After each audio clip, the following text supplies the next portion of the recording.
কক্সবাজারে যখন ঘুরতে গিয়েছিলাম তখন আমাদের প্রথম দিন মেনুতে যে খাবার ছিল, সকালে ঘুম থেকে উঠে গরম গরম পরোটা আর ডিম, এত বেশি মজা লাগতেছিল। তো অনেক দিন হয়ে গেছে ভিডিও এডিট করতে পারিনি, আজকে এডিট করতে শুরু করে দিলাম। আমার ফোন মেমোরি একদম বুক হয়ে গেছে, আজকে আর ভিডিও এডিট না করে পারতেছি না, এই জন্য আজকে ভিডিওতে এডিট দিতে শুরু করে আসলাম। আর ঘুরে আসা অনেক দিন হয়ে গেছে, অনেক ভিডিও পড়ে গেছে, যে ভিডিওগুলো আমি এখন এডিট করে ছাড়ছি না। তো সকালের নাস্তার আইটেম তো তোমরা দেখলে, এটা ছিল আমাদের দুপুরের খাবার। দুপুরে আমরা একদম ডলফিন মোড়ে একদম সাথে যে হোটেলটা, সেই হোটেলটাতে আমরা তো ছিলাম হচ্ছে পালকিতে। তো পালকির সামনে যে হচ্ছে রেস্টুরেন্ট আছে, সেখানে আমরা দুপুরের খাবারটা খাই।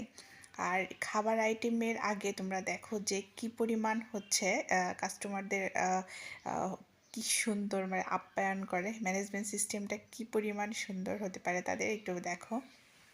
তো এদের প্লেটে হচ্ছে লেবু, গরম পানি, কুসুম কুসুম গরম পানি, এগুলো দিয়ে হাত ধোয়ার যে ব্যবস্থাটাই, সেটা আমাকে খুব মুগ্ধ করছে, খুব ভালো লাগছে। আমি প্লাস হচ্ছে সবাই এটা নিয়ে হচ্ছে কথা বলতেছিলাম, ভালোই লাগতেছিল, বিষয়টা খারাপ না। তো যাই হোক, তারপরে হচ্ছে খাবারগুলো সার্ভ করেছে, খাবারগুলো দেখো। এখানে হচ্ছে ডাউল ছিল, তারপরে হচ্ছে আমাদের জন্য যে মেনুগুলো ছিল, আমরা আগেই বলে দিয়েছিলাম যে মেনুগুলোর বাইরেও কিছু কিছু খাবার তারা অ্যাড করেছিল, যেগুলো নাকি তারা হচ্ছে তাদের রেস্টুরেন্টের ঐতিহ্য আর কি। তো এই দেখো, এখানে বড়য়ের চাটনি, যেটা হচ্ছে আমরা বড়য়ের টক বলি, আমাদের রাজশাহীর মানুষ কিন্তু বড়য়ের টক, বিশেষ করে আমাদের বাড়িতে আমার মায়ের ভীষণ পছন্দ বড়য়ের টক। এখানে ছিল হচ্ছে ভর্তা, মাছের শুটকি মাছের ভর্তা। এগুলো আমরা বলছিলাম না, এগুলো তাদের হচ্ছে হোটেল থেকে তাদের মেনুতে অ্যাড করা ছিল। আমরা হচ্ছে এখানকার যে কালাভুনাটা দারুণ লাগছে, এত সুন্দর, মানে এত চমৎকার, মানে এখনও মনে হয় যেন আমি যে ভিডিও এডিট করতেছি মনে হচ্ছে আমি এখন খাবার খাচ্ছি, এরকম আর কি টেস্ট ছিল খাবারের। যাই হোক, সালাদটাও অসম্ভব সুন্দর ছিল, ডাউলটা ছিল অনেক মজার। আসলে কোনটা থেকে কোনটা খাবো সেটাই আমরা বুঝতে পারতেছিলাম না, খাবারের মেনু এতগুলা খাবার, আসলে সবগুলো আমরা শেষ করে ফেলছিলাম কিন্তু আমরা সবাই মিলে, যে সত্যি অসাধারণ ছিল।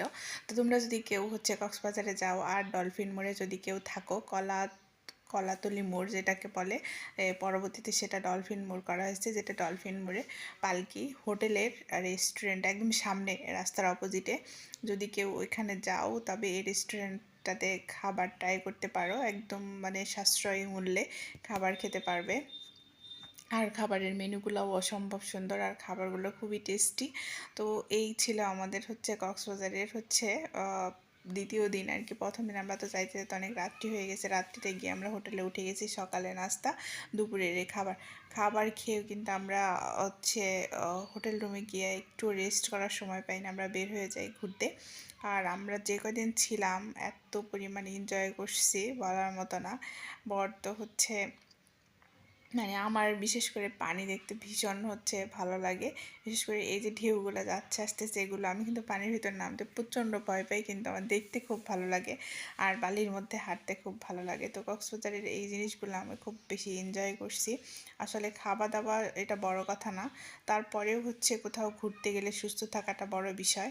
তো খাবার দাবার তো একটু দেখে শুনেই খেতে হয়। তো যাই হোক, আমরা যে খাবারগুলো খেয়েছি সেগুলো একদম মানে অসম্ভব মজার, এবং